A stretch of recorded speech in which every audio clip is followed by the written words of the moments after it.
Stupid Padres, and we're live. Is that how we said this? Stupid, Friday? Stupid fucking Padres. stupid Padres. Oh Oh, god. really quick before you go into the welcome in, I don't know if you saw this, but you know how after teams get eliminated from the playoffs, they have the reporters in the locker room and asking them Mhm. questions. Someone asked Manny Machado. It was like, oh, so how would you look at the season or something along those lines? And you know what he said? We A just lost. failure? Y'all could ask some better fucking questions. Like we just lost. What do you mean? How do I dissect the season? I mean, how do I dissect this show? We just lost too. Welcome to the Legends Clubhouse. We're on a Friday. I am Bobby. Always on remote location, Caboose, as Mm. always with sipping that can, Lawson Turner. What's going on, man? Someone's gotta sip that can. Listen, it's Someone's gonna better. sip that can. Listen. Hey, I got a Stanley. I'm fancy, dude. Ooh, Mr. Bad and Bougie over there with the Stanley. Uh, Yeah, though, but what's going on? I know you had a kind of a emotional roller coaster yesterday with your Tigers.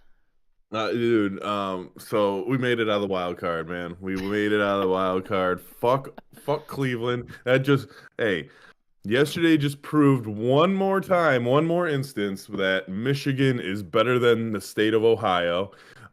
So, nothing good comes from the state of Ohio. There's a saying, you know, nothing good happens after midnight. Nothing good. Nothing good happens in the state of Ohio. So we're glad to see those fuckers gone, Hmm. and we got our revenge from not only last season from them bouncing us, but we also got our revenge of our monumental collapse, and we could, just tell them to fuck off as well. So, see you, Cleveland. See you next year. We'll see you in the regular season. Hmm. That team, Cleveland. I think Cleveland was the worst, and I'll probably put the Tigers up there too.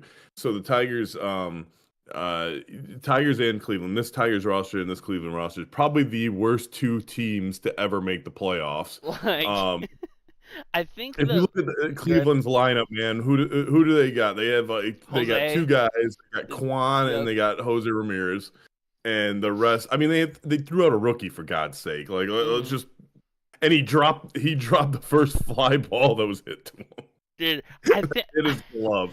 I Um, think that was in game two, and I was pulling the yeah. game up, and I got the play-by-play on, and it was like uh in play out, and then it got changed, and I was like, "What the fuck you mean in play out?" And the runner ends up on first, and then I see in the little comments everyone's just roasting this rookie, and so I pulled Yeah. the game up, and they showed the replay, and then I think in the third inning he caught a fly ball, and the whole stadium blew up, and I was like, "You want to talk about and talk those routine fly balls?" There was, it might have been in like the fourth or fifth inning of the Padres game. Fuck the Padres, where it Yeah. was like Tatis took a couple steps forward, but just genuinely couldn't see the ball because all the Hmm. dimensions are different. So I don't know if the sun got in the rookie's eyes, but yeah, it was a for as much of a routine fly ball as it was, just hit off right his Yeah, glove.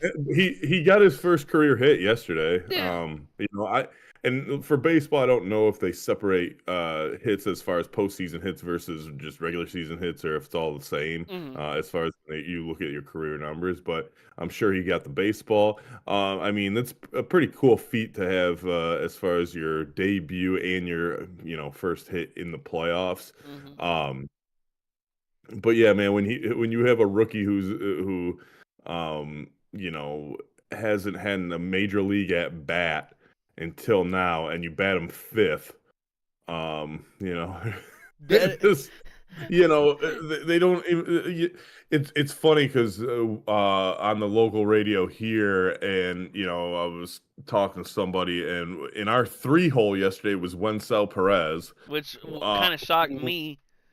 who, probably 25 ball clubs isn't in on a major league roster.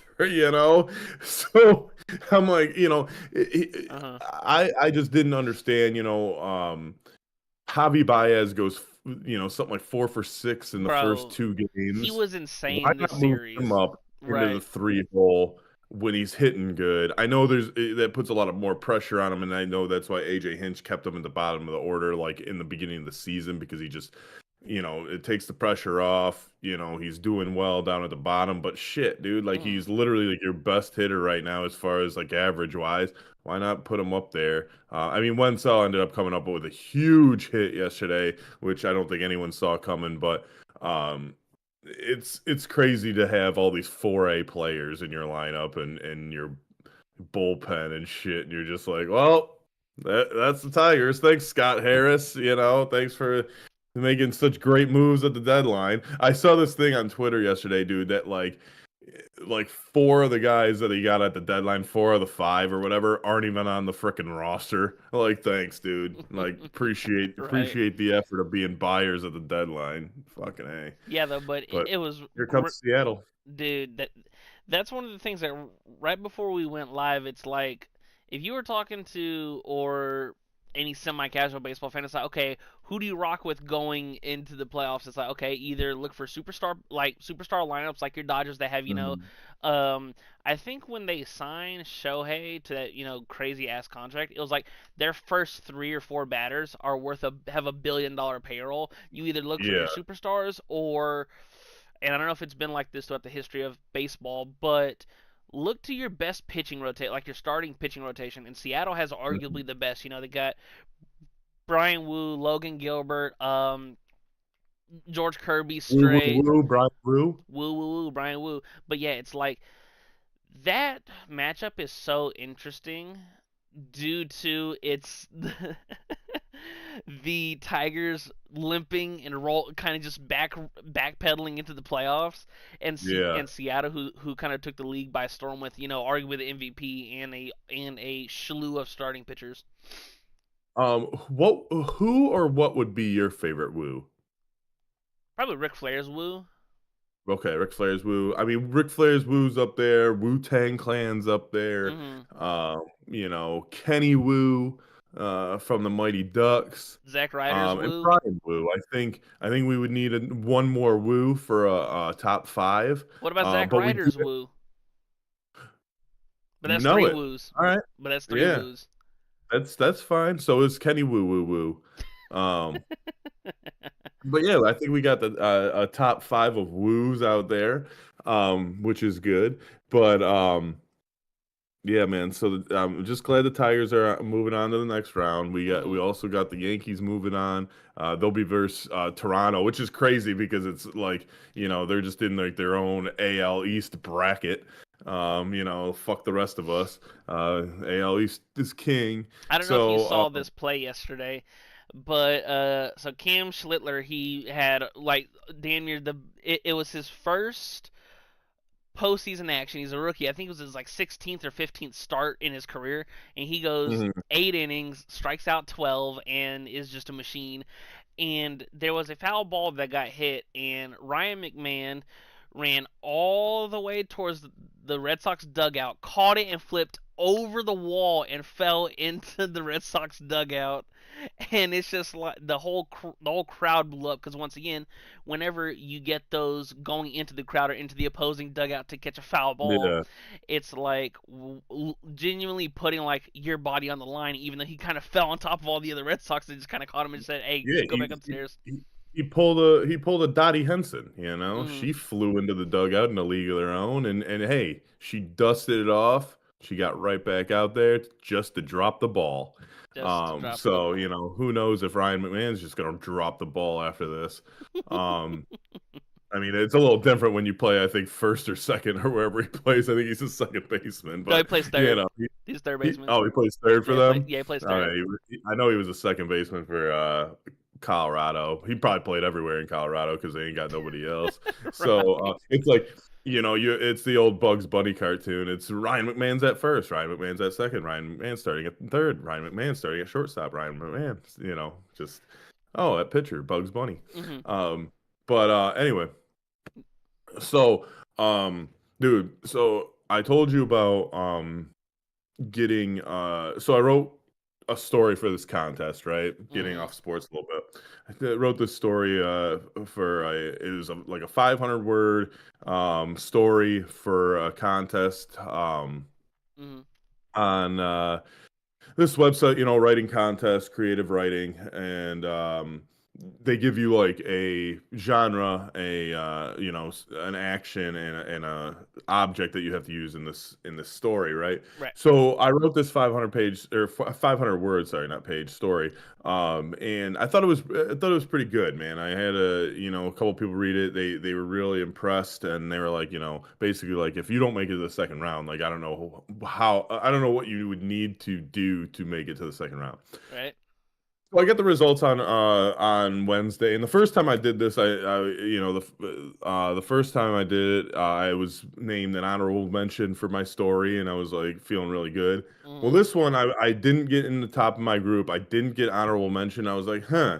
I was kind of pissed off because I was like, man, I thought this story was better. I thought I would at least get an honorable mention. I thought I would be moving on to the second round, which was this weekend, but. I just wanted to bring this up because the judges give you feedback, right? And I'm not really sure if the judges need like have like any credibility as far as like I think you just sign up to be a judge.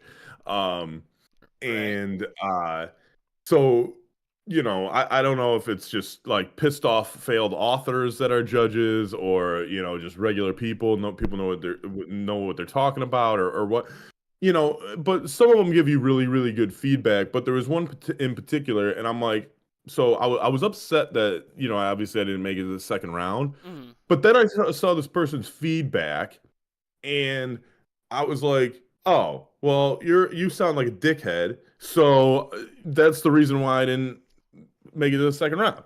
This is the person's feedback. Mm-hmm. So they'll give you good stuff, right? And then they'll give you stuff that what they feel needs work, right? Right. So the cliff notes of my story that I wrote, it had to be it had to be historical fiction, right?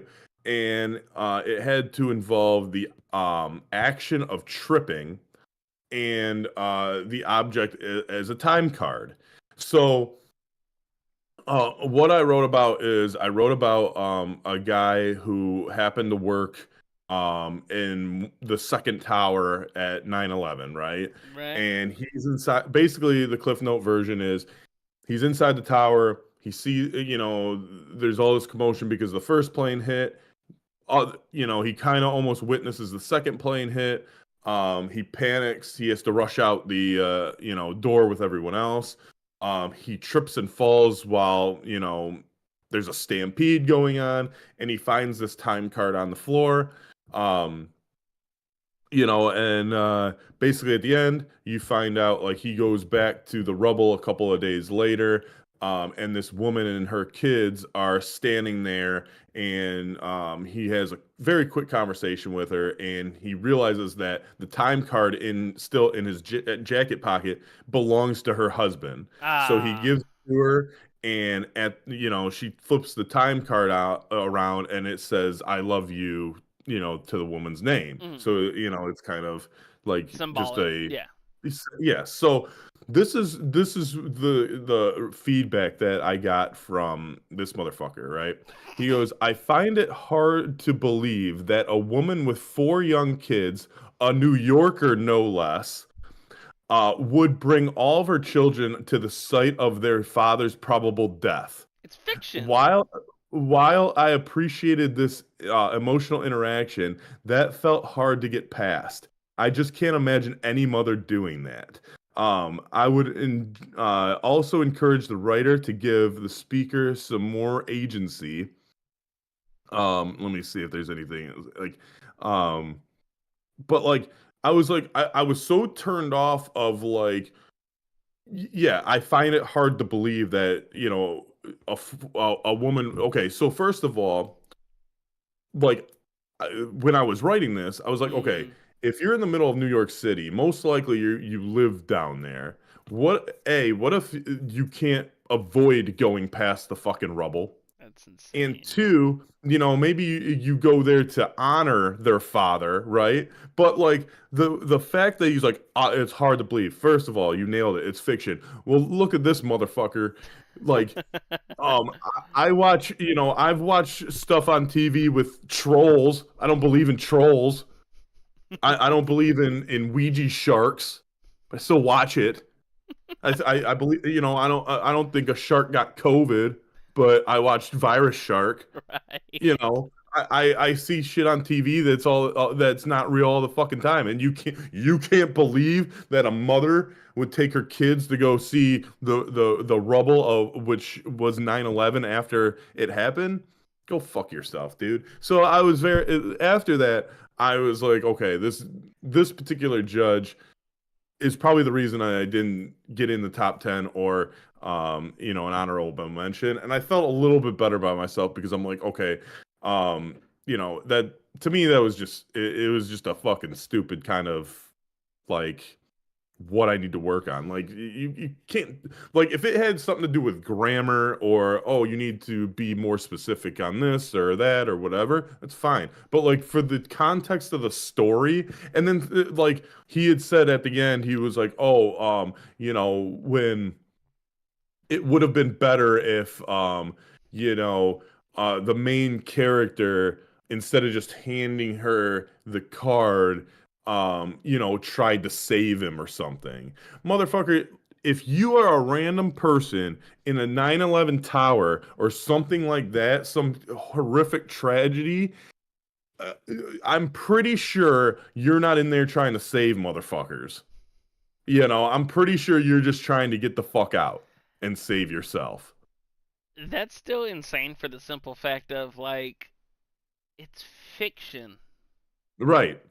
So I what do you could mean you can't wrap your head around it? I love also too how he said I couldn't see a woman, especially a New Yorker. Like what the fuck does that mean?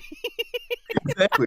Like so, I'm reading this. I got it yesterday, kind of afternoon, and Hmm. I'm at the girlfriend's house, and I'm reading it, and I was like, I go, can you read? I go, read this. I go, you want to read the feedback for my story? And she's like, sure. So like, obviously, like I said, they give you some positive stuff at the top, and then they, give you stuff that you need to work on. And Hmm. as soon as she read that, she made this face. I go, exactly. You're reading exactly what I know exactly what part you're at because this dude, like he was the second judge, so you read all the first stuff, and it's constructive criticism, and I Yeah. can take that. Obviously, I know I'm not perfect, and I know, shit that I do needs work. Everyone's stuff needs work, Hmm. especially if you're a perfectionist or whatever. I'm not, but there's always tweaks and stuff that you can make to, Hmm. make your work better. But um, yeah, for the fact that like, oh, especially a New Yorker, motherfucker, I could have had a fucking wizard come through, with a wand and put the fucking towers back up. Like, get the fuck out of here, man. Like, it's historical fiction, so literally you can have anything happen, and for you to be like, oh, I and can't believe I this. was going for the last second emotional tear jerker, Right.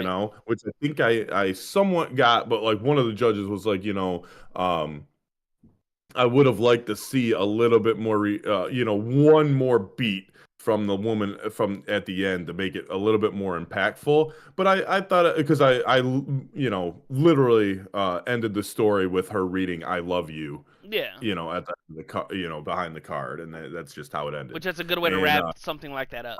I thought so too because it's like the problem with these contests, right, is like even with the first one, like they give you all this feedback, which is great.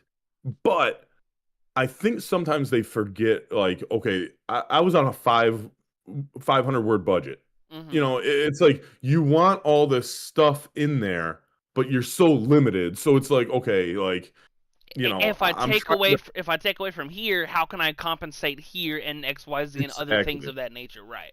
Exactly. And that it's my girl was like, that's when, revisions come into place and stuff like that. But like me, like I'm a one pump chump. I fucking I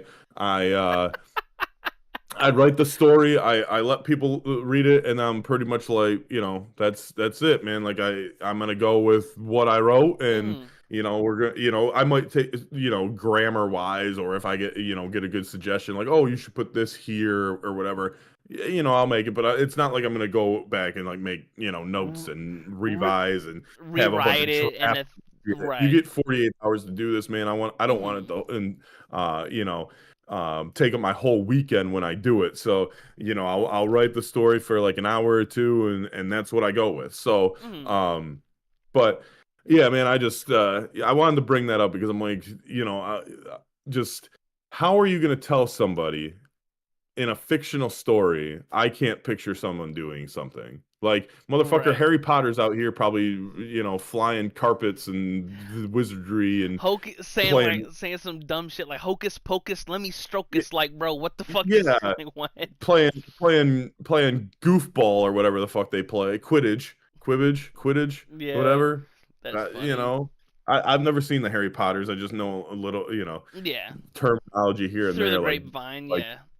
Gandalf or whatever the fuck his name is. I don't know. I'm just saying words now, but you get my point, Yeah. man. Like I at this point, man, I wish I would have, just for this judge, I wish I would have had like when he tripped and fell and found the time card that a troll like opened up the fucking ground and he it just sucked him out and then the time card was just left behind. He would have Just believed a that. fucking judge.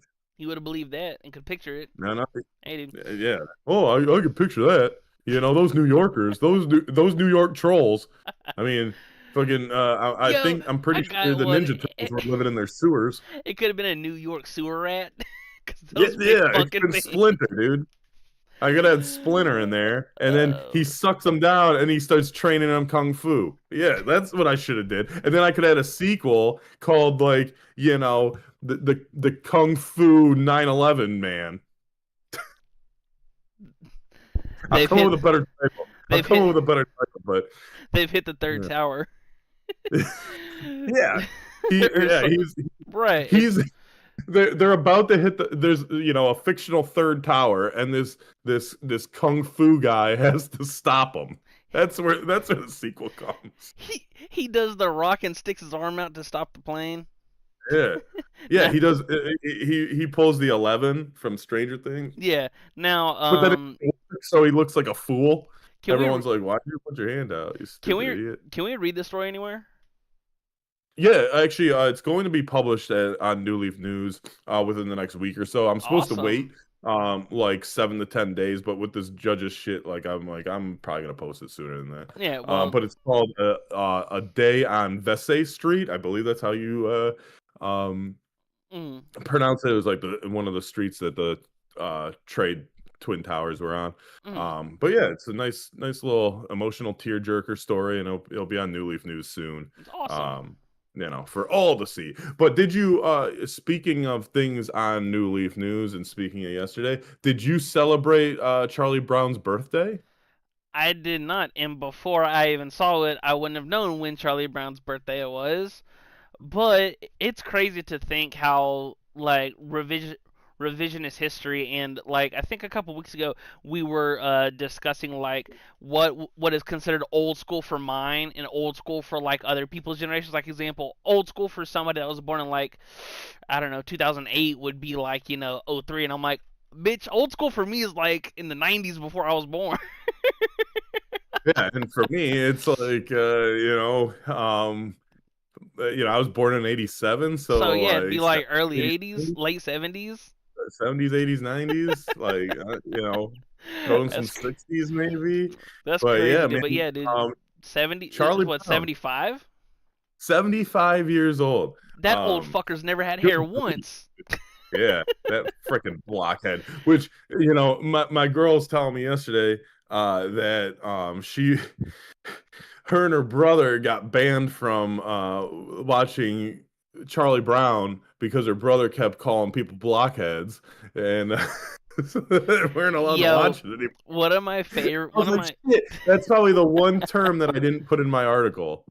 it, Forgot about the blockhead. that's funny. My favorite like obviously the Peanuts and Charlie Brown are awesome and legendary and stuff like that.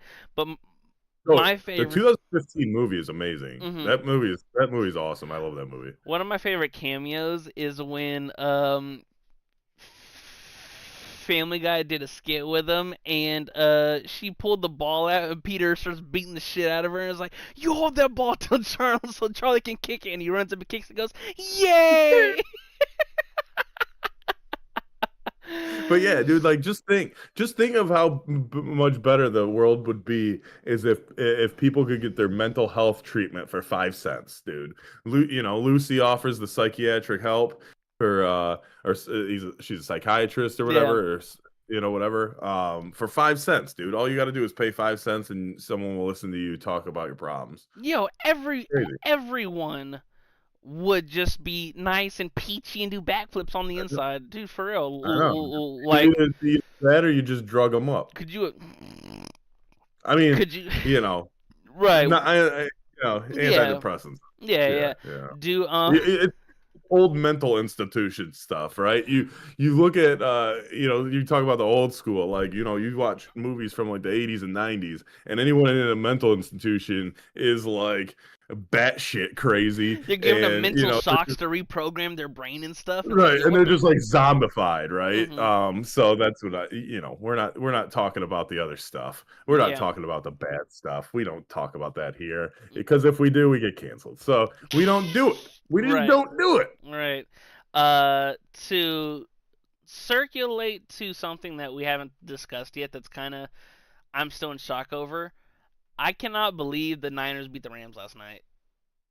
I don't want to talk about it. So I really don't want to talk about it. So I didn't watch any of the games, so I don't have anything Yeah. to say. I know It. that you and I were happy. So I got eliminated from one of my Survivor Hmm. elimination pools. I still got one line left. Go Cardinals on Sunday, and Go Cardinals. shit, dude, I hate losing one. I hate Hmm. losing one of my lines, dude, because now the Hmm. pressure's on, and now I can't switch it off the Cardinals either. So I am 100% reliant on the Cardinals, Yeah. and I don't want to talk about last night. So. Well, Stafford fucks me again. What's new? Like for real? Like it's you wonder why I can't stand this man. it's even more funny because just to lightly brush on it, since we're still a little angry about it, but 4th and 1 in overtime, and you take the ball out of Stafford's hands is was a little insane to me. Now I get that the Niners are dropping like flies, and two of their defensive linemen got hurt and left the game, but on 4th and 1, when you have Puka Nacua, who's been unguardable all year long, and Devontae Adams, who was those are two of the best possession receivers for like a 4th and 1, 4th and short, and Stafford, Were who's they in the red zone? they were on the what yard line? Why didn't they just kick the field goal? Because they were going for the win. Stupid McVay. Stupid McVay. Well, the reason why I say stupid What the McVay is fuck? they were on the 11, Cool. and So it so I pisses. could have at least pushed in my survivor pool and moved on if they tied. Yeah, and what's even more triggering is the fact that Kyron Williams he fumbled on the 1 yard line with a minute and 7 seconds to go on their go ahead drive, and then you take the ball out of Stafford's hands, who was kind of wheeling and dealing. I mean, he was 30 for 47 for 389 yards and 3 TDs, and just completed a 38-yard pass 3 plays prior to Tutu Atwell. I don't understand the play call, because I one of the stigmas that I don't like, and it's kind of a double-edged sword when I talk about it, on these 3rd and 4th and shorts. Why be in the gun or the pistol, where if it's a running if it's a running play, the ball's already 5 yards behind the line to gain anyway, so the line of Right. scrimmage. But at the This same isn't Madden. right, and at the same time, you the expression that I will always fall to when it comes to these like clutch performances: call players, not plays. Call a play Hmm. for your best player, and if he makes a play, cool. If not, you can at least sleep at night saying, I went to my best player in that scenario. It's the great example in week 1. Why do you think I said the Lions. Why do you think the Cowboys went to CeeDee Lamb on the 4th and 5 on the wheel route? You go to your best player in those situations. Do you think, okay, so like Philly's got like the tush push, right? Do you think that like a team could go out and sign a sumo wrestler and have him as their 53rd man on the roster, and he's like 500 pounds, but he knows how to like push, and he could just take do a quarterback sneak or get a handoff? They've had and the Tampa. It's funny you bring that up because the Tampa Bay Buccaneers, in the past, whenever they've gone like goal line or super heavy, they'll have Vita Mhm. Vea's big ass at fullback to just go and just bulldoze. Right. Which that's a great idea in theory, and it's hilarious that you brought that up because before the season, I was showing some of like my non-super sporthead friends and stuff clips of, and I don't know if you knew this, but like 2 off seasons ago, CJ Stroud and Micah Parsons went to Japan to like do stuff with Bleacher Report and sumo wrestlers and stuff. Hmm. And it was funny seeing like Micah Parsons, who's one of the more explosive and better athletes in the NFL, like genuinely struggle to move these sumo wrestlers for like the 4 reps, and then I, Yeah. I think he went. I think because I know he won his last rep, and CJ Stroud was like, "You want to go again?" He's like, "Hell no, I'm fuck that, I'm done," because it's the utilization of leverage and traction in like it's a genuine bare feet because Michael's like, I can't get any traction because I don't have any Yeah. cleats on. But yeah, that's a good point to where if you can try and find like the specialty, just human beings, because not all 6'2", 6 foot, 380 pound dudes are just all around. But then it comes into like the Desmond Watson situation where he's too big and can't lose enough weight. Yeah, is he that fat ass from like the Bucks or something or He whatever that got cut? Yeah, he that He was like the biggest that player in the NFL. And they were like, all right, you can't practice till you get to this certain amount of weight, and he was just walking around practice. Is that guy that you're talking about? Yeah, out of Florida. It was so funny because one of my boys is a Bucks fan, and he went undrafted, and there were reports that I was like, "Oh, the Steelers are interested." I was like, "Yes," because you just big dudes in the NFL just work. Now, Hmm. there's the limit of like I would rather have my football players in obviously certain positions be too big than too small. Yeah, But at a certain point, because he was a run stopping machine at Florida, and then when the Bucks signed him, I was like, ooh, you mother lover, dude! I wanted him so bad just to have a just a unique body type because he was I think it was like 6'3", 6'3" and a half, 6'4", and he was like 380. And it's just yeah. like, dude, if you're now, I understand there's a difference between the collegiate level and the NFL, but if he can work, I mean, just look at Jordan Davis. Hmm. Yeah, absolutely. If I'm an NFL GM, like if I get hired tomorrow, I'm going out and signing a sumo, at least one, for 4th and 1 situations where I can hand them the ball.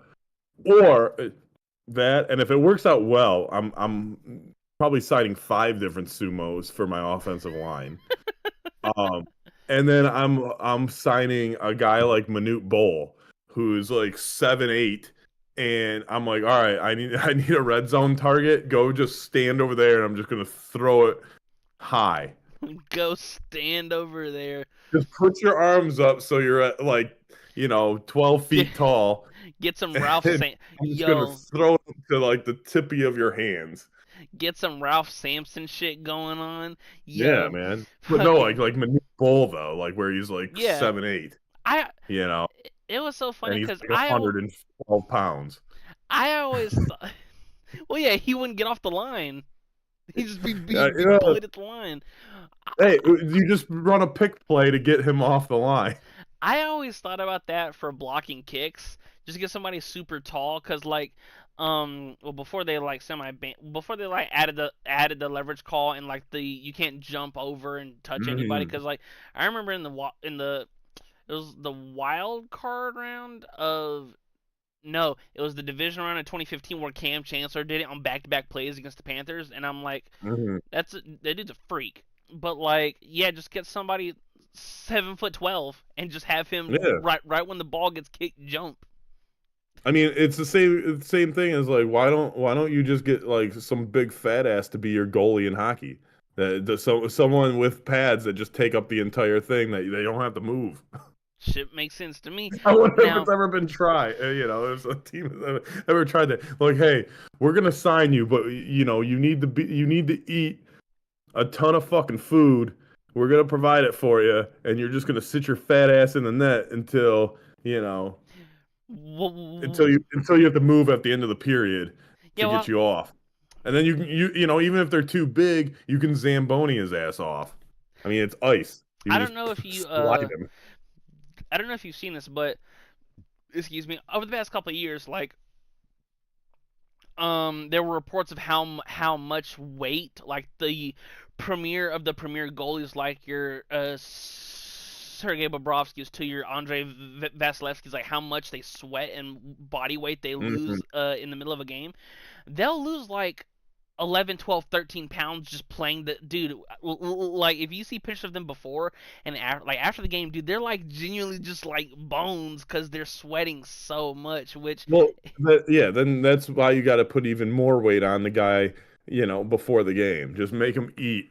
Eat as much till he almost wants to throw up, and then he'll lose all that weight during the game. I know he's before your time, but have you ever heard of the wrestler Yokozuna? oh, I don't. Yeah, I know Yokozuna. Yeah, Okay, so yeah, his he's big he's ass. actually part of the bloodline, but he played he is a Japanese Yeah, super character. But they used to say Bruce Pritchard said that he would lose like 50 to 100 pounds of water weight a day. that's Like it would fluctuate, insane. like fucking nuts. Cause he was such a They big used to they fucking used to dude. weigh him on a cow, like a cow thing, like Hold where on, they weigh cause he fucking livestock. cause he was crazy big. I wonder what his what his at most weight was. It was like over 600. They so um there was Around during the 800 pounds. for his most weight, probably right before he died. His highest weight was around 800 pounds, with some sources suggesting he was close to 850 to 900 pounds before his death. When he was at his peak, he built at nearly 600 pounds, around 589. It was reportedly around 500 when he was around 500 when he first entered the WWF, and then post is when he reportedly reached over 800 pounds. That's crazy, dude.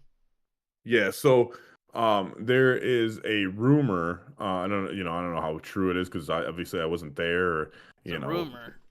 it's a rumor. So there was a rumor during the Monday Night Wars that there was a spot, I believe it was at like a Halloween Havoc or something, that they tried to get Yokozuna in WCW after he was released from WWF for being too fat, and not taking care of himself. He Right. was addicted to eating, right? So like, Mm. just they tried to get him help, and he just couldn't, and he just enjoyed food too much. So anyway, there was rumors that WCW tried to sign him, and he was supposed to do a run-in at like a Halloween Havoc or something. Well, the rumor is that he turned down a bunch of money from WCW to do it because he was too embarrassed that he didn't know if he would be able to get into the ring or not because he was so big. Damn.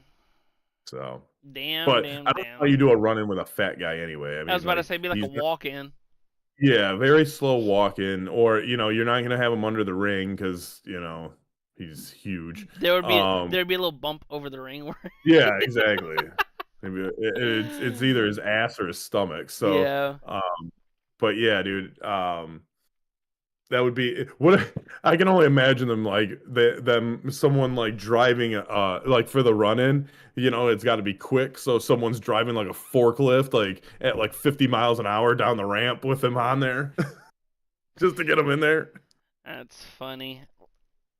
Oh shit. A- Anyway. Andre was another crazy big one too.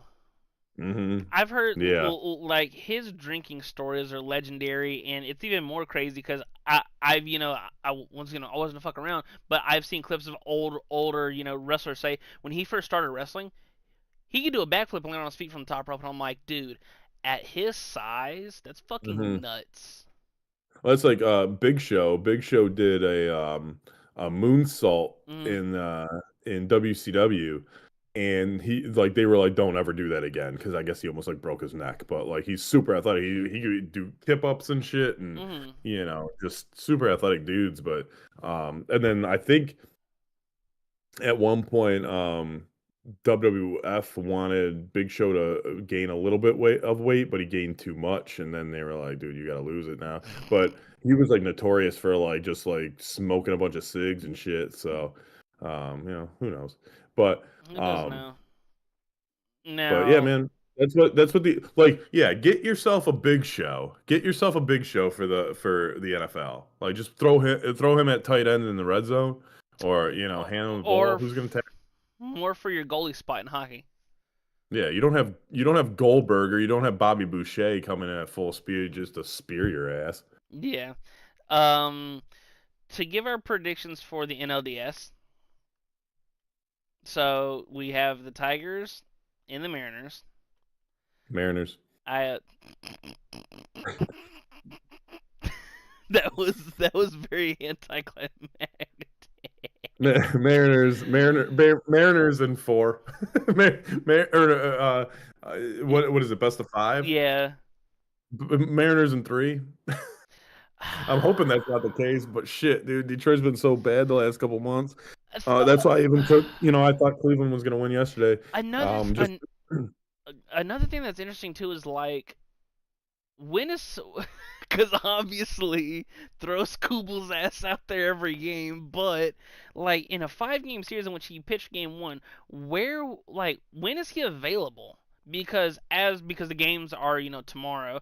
I'm looking, and the only games that have any like probable pitcher are the Brewers have Peralta listed, and then the Dodgers and Phillies. But like Scooble would pitch what, game two? I think that's what they were saying yesterday. Just because to get them like a full A full kind of rest. rest week. Yeah, and but so I was just thinking about this. It popped into my mind. Hmm. What if we're talking about unorthodox sports stuff right now? What if he pitched every game, but he just pitched like 3 innings? That's a great point. Like like would you rather have What him if? do that? Mm, Pitch every game, the first 3 innings, or 1 or 2 starts. Like I wonder if he throws 40 pitches a day. I mean, that's not terrible. You're not absolutely killing his arm. I mean, they I'm sure they ice it after, and I'm sure they depend do a the. simulated game after. Hmm. The next And day or something. They probably don't go. They probably go the next day without actually throwing anything. But like the next couple days, you're still probably at least playing long toss and leaving your arm open and shit, and, keeping it warm.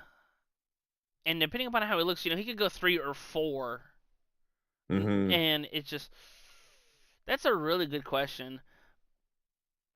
I mean, Because at that point, it's like a relief pitcher, right? Relief pitchers pitch multiple days in a row. Sometimes they're unavailable, but yeah, if they get their pitch count up there, but that's a great point that I didn't think about. Because yeah, like if you can guarantee, like let's say the series goes 5 games, hmm and he pitches 4 in every game. If you can promise 20 shutdown innings yeah. over the course of, like, let's say 9, if you can do 20 out of the 45 shutdown innings, that's a great point. But and it also allows your team to try to pounce on the lead at the beginning of the game. But yeah, I mean, I'm sure that's probably something. If a major league club said that, they probably would be looked at like they were stupid, and people probably watching this will probably be like, "That's fucking stupid." But It's so just throw it out it, there. There's it's something it's something 100% to think about, because once again, if it goes 5, there's 45 innings, and if Mhm. Scooble gives you 4 shutdown innings every game, that's 20 of the 45 innings that he give up, what, at most 1 run, 2 runs total over the course of 20 innings.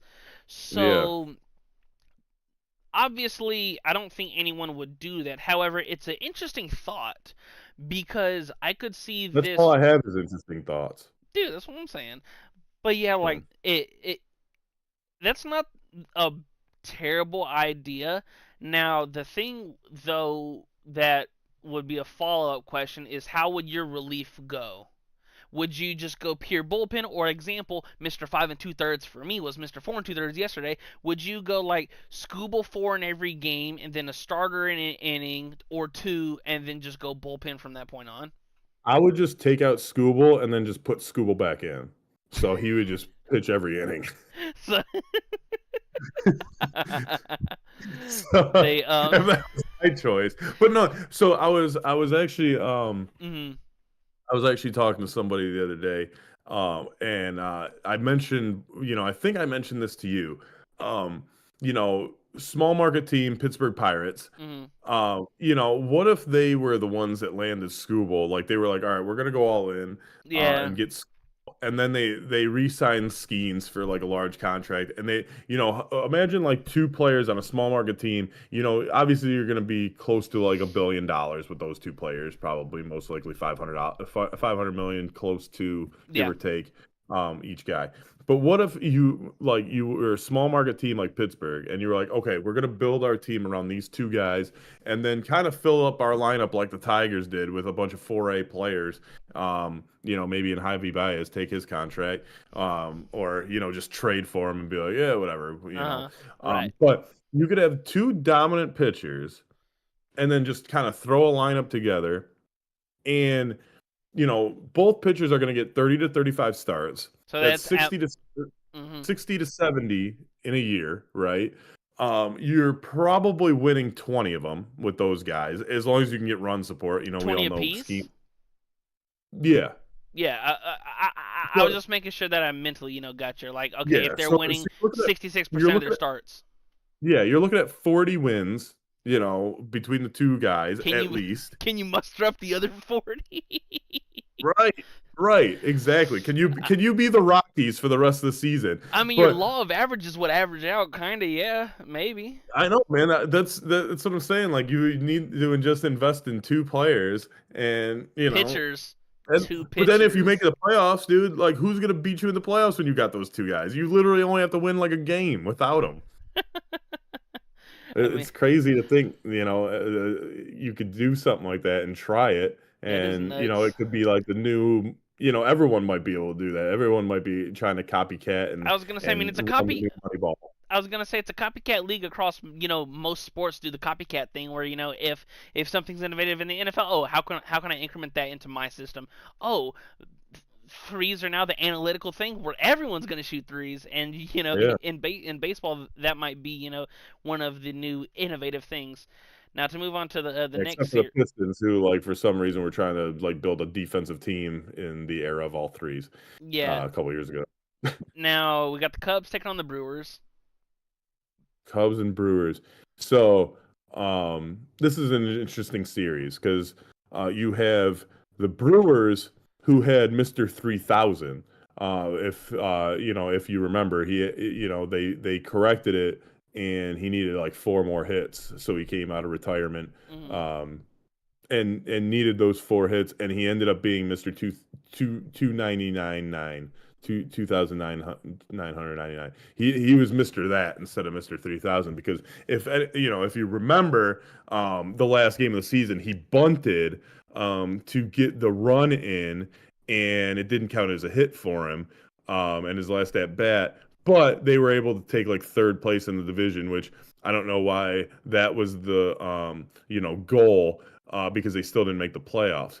But so you have Mr. 3000, Bernie Mac. We all love Bernie Mac. I forget his name in the movie. And then you also have versus Henry Rowan Gardner and Chet Steadman, and the Cubs. So I think, I forget the pitching coach's name. Mr. It's not Breg. It might be Bregman. Mr. Bregman, maybe. I'm gonna go with that. And if he doesn't get locked between two doors, or in the cage in the dugout or the clubhouse, I think the Cubs might have a chance. The Brewers haven't played in a week, and it's always dangerous when you don't play in baseball because you can either rest up or your timing can be completely off. So I'm going to go with the Cubbies. I'm going to say the Brewers are had too much rest off. Yo, Mister 3000 was one short. I think the Brewers are going to be one short. the Cubbies making the NLCS would be insane. Now, the one thing that I will say about the Cubs, and I noticed this especially in Game 3 against the Padres, their infield defense from Dansby Swanson to Nico. Corner.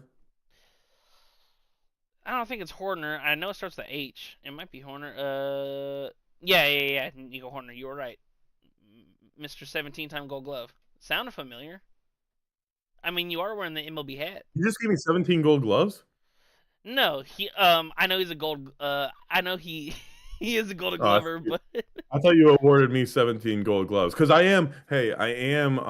no, I wouldn't want to count you short. You'd be I Mr. 20 Gold Gloves. okay. I appreciate it because I am. I am. You know, I am a 5-time softball manager of the year. So I just want to put that out there. Hey, man. I anointed myself, by the way, and by the way, too. I've played softball for like 18 years, so it's not like I give myself the award every year. I'm a 5-time softball manager of the year. 5 out of 18, still pretty good. I know. Now let's go to the Yankees and Blue Jays. Another just funky one because the Yankees star power pitching wise, they're lefties, and the Blue Jays fucking rake lefties all year long. So who do you got? So the Yankees claim that they're kind of, I don't know if they're baseball's version of the Cowboys, where they're America's team, or if they're America's villain. But a Yankee is, a patriotic figure, right? Mm-hmm. And so they represent the red, white, and blue.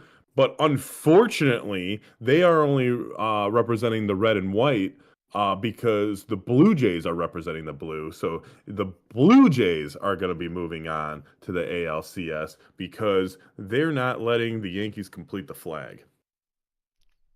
I'm also gonna go This with is Blue. the analysis that ESPN should, provide because, Shit makes sense to me. not only do you have Max Scherzer on the Blue Jays, but you have Vlad Guerrero Jr., which is Mm-hmm. a junior of Vlad Guerrero, if you didn't know, and he was one of my favorites growing up.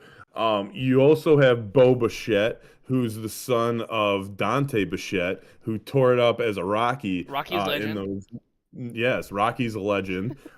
So you have uh, you know, them, and then you have the spirit of Roy Halladay, and then you have the bat flips of Jose Batista. So, and Jose Batista may be really related to Dave Batista, who was part of Evolution, and we're evolving that the Blue Jay will, nip at the Yankees threads of their jerseys and cause mayhem and panic in that New York clubhouse.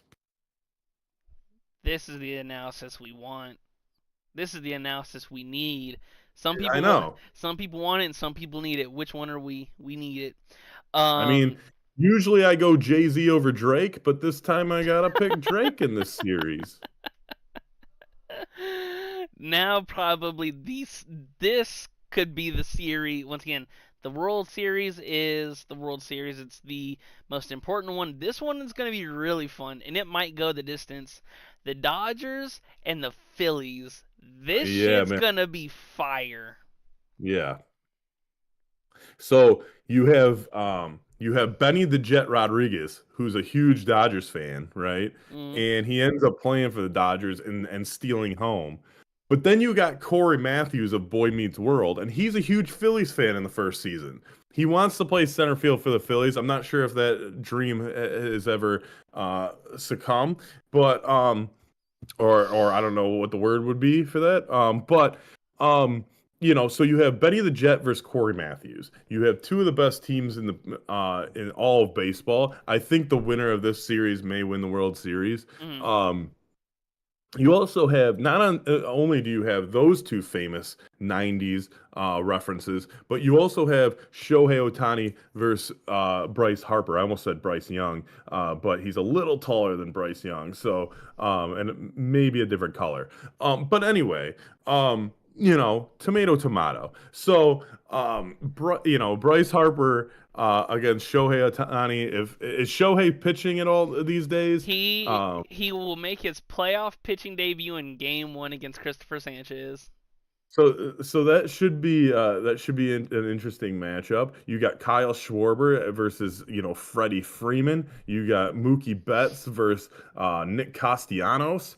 So it should be interesting. You know what really makes me upset about this series is I Mm-hmm. am jealous of the Phillies having Dave Dombrowski. I remember the days of Dave Dombrowski being here and the Tigers having a great lineup and not having have not having to worry or rely on a Zach McKinstry safety squeeze bunt to win a game or a Javi Baez you know swing and miss 15 feet out of the I miss the days of uh, you know Miguel Cabrera hitting 330 or guys like Torrey Hunter coming in here for a stint or having relevant players. So Who on who that you rocking note, with? I Yep. think that the Dodgers are going to win. I, Like I said mm, before, with the little layoff that could hurt the Phillies, but on top of that, you're facing a very dangerous team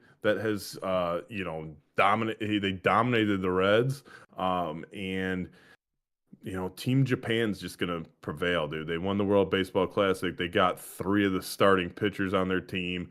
The lineup is freaking stacked.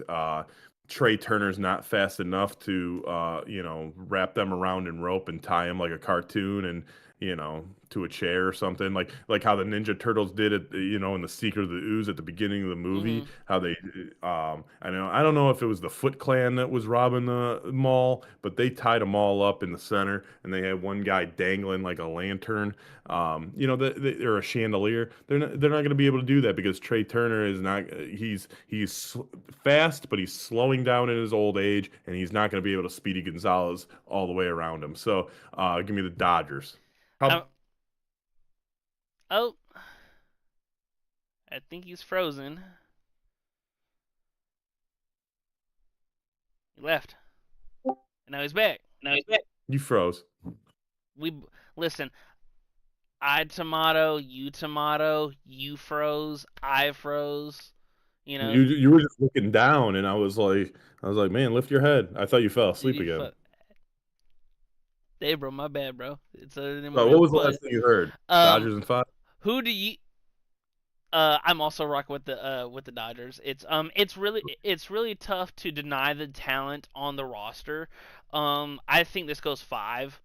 Like Yeah. there's so much talent on both sides. Starting pitching, power, contact. It's ridiculous. And you could make the argument, yes, whoever wins this series will win the World Series. But you did bring up Castellanos, which I don't know if you know this, but to wrap up the show, I got a funny He's a story. former Tiger.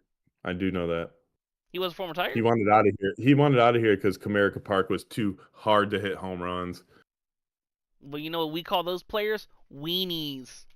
Now, I got I got a funny story about Nick Castellanos. So I don't know if you've heard about this. He is famous for hitting home runs at bad times. Oh,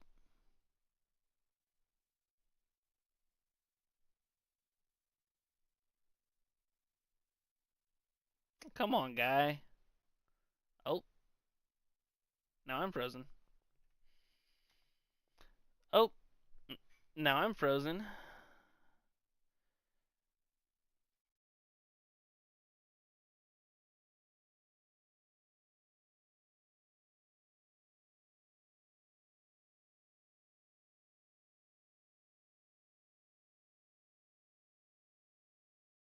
Back. Oh, we're I I hope people are still here because you know what I did? I faded us to black and then faded us right back in, but we are back now. Funny story. If you hey Oh, oh someone needed anything can happen when you're live. anyone You just throw anything toilet paper? huh? Shh. You keep the toilet paper in your room? Why do you hoard the toilet paper, dude?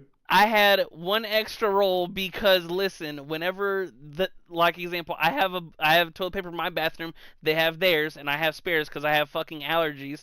So I have toilet paper on my fucking desk. I just keep toilet paper everywhere. Um, You but always have an emergency roll hidden somewhere just in case, dude. dude, just in case, for real. And I remember so, go ahead. real quick Mhm. during COVID, when toilet paper was a rarity and like Mhm. people were biting each other's heads off for it, and we had reminiscing of Tickle Me Elmo parents like beating the shit out of each other for toilet paper. Right. There was a time where we ran out and had to use like coffee filters Oh, dude. for a little bit. So Listen. it's interesting on what you come up with when you need something to wipe your ass. Listen, you use what is available to you. You use what's available to Yes. you. So, Be resourceful. really, huh? Be resourceful. Be resourceful. So, That's the the that's the lesson of the day. is be resourceful.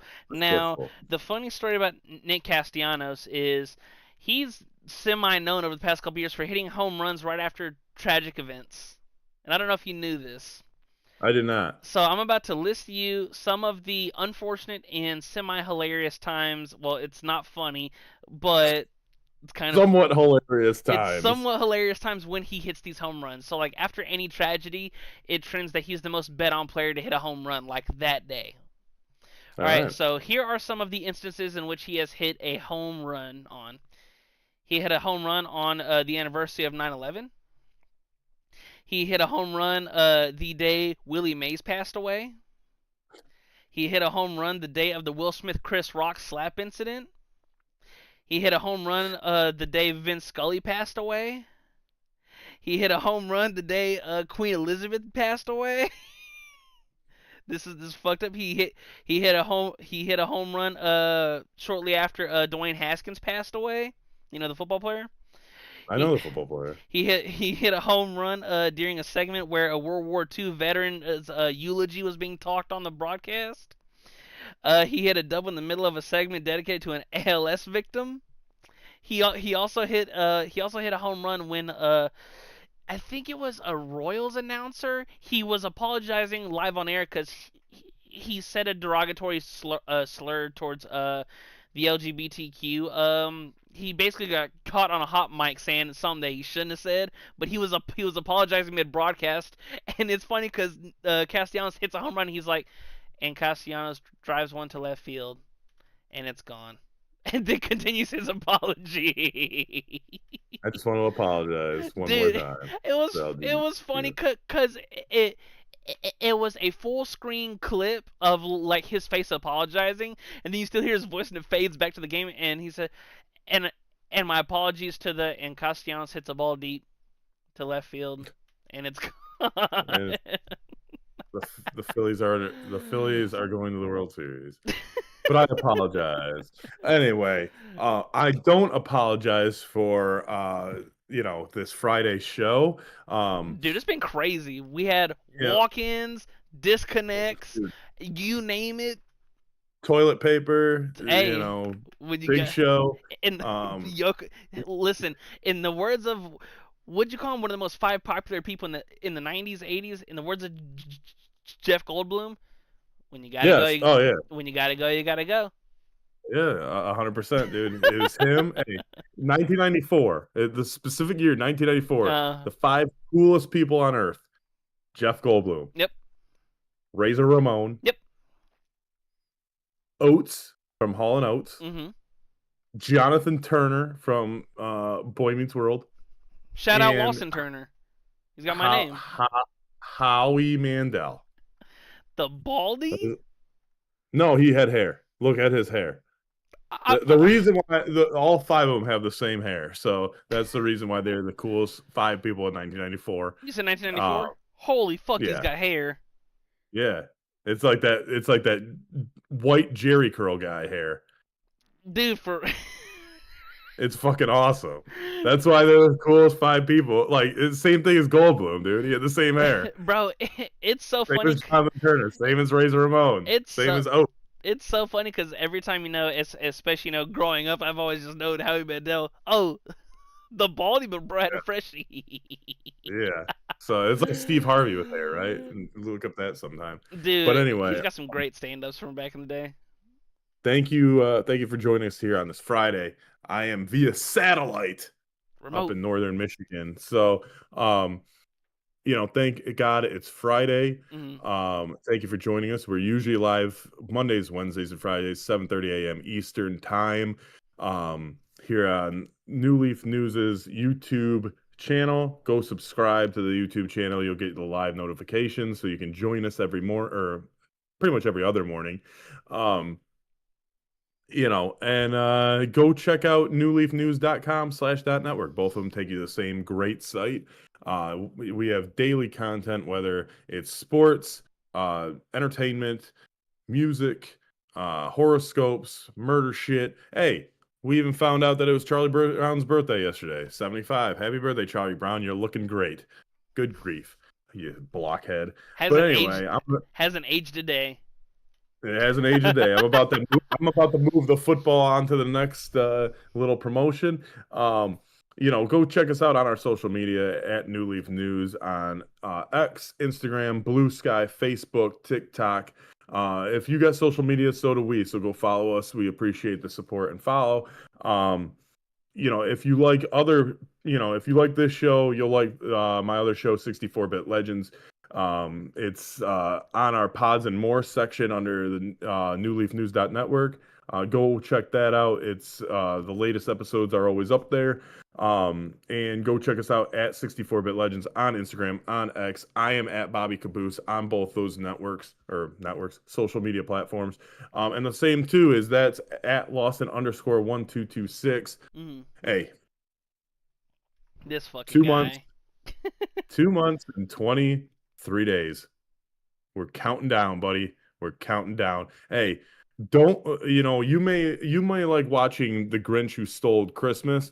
Don't be the Grinch that stole Lawson's birthday. Make sure you go get him some gifts. Make sure you shut that little green goblin up and make his heart 5 times bigger, 5 times the size instead of 3. Let's have a joyous holiday season and get Lawson some gifts. I mean, look at that comforter. It definitely needs to be replaced. It's probably from 1984, and it looks like something out of Uncle Buck. John Candy died in the 90s, I think. That comforter needed to do the same. So get him a new comforter, get him a new get him a new team to root for. We don't like all this Steeler shit in there. It doesn't go right with that paint that he's got. So make sure, pick a random team. Put a dartboard up and just throw a dart and maybe it'll land on the Bengals maybe or the Vikings or maybe he's going to be a Texans fan now. Who knows? But we can make that happen by just ordering him gifts of that specific team. I mean, he's not going to turn away a gift. So we can change his whole room and his whole setup for this show. So it's not a sight for sore eyes. Anyway, I think I'm done rambling. Lawson, if you want to take us out, your Steelers suck, and I hate Matt Stafford. And I hate Matt Stafford. As always, thank you so much for joining us for episode 71 of the Legends Clubhouse. He's your first 71 of all time. I don't know if I'll say Dylan Larkin because that's the only 71. I was about to say 71's such an obscure number. I believe Dylan Larkin's 71. Are you sure it's not